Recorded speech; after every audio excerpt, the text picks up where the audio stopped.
খানা হয়, মানে এই গরু ছাগল মহিষ এগুলো ভেড়া এগুলাতে পাকস্থলী এমন ভাবে আল্লাহ তৈরি করছে যেটার মধ্যে ঘাস খড়কুটা এটা ঢুকাইলে এটা হজম হয়। আমাদের ডাক্তারি ভাষায়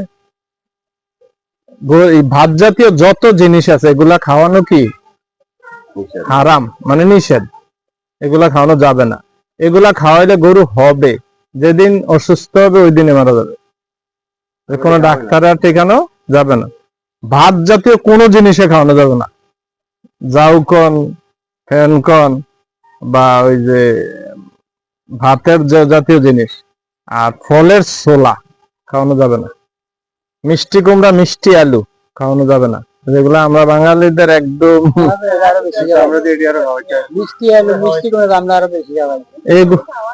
না, এগুলা খাওয়াইলে গরু হবে, আমি তো বারবারই বলতেছি।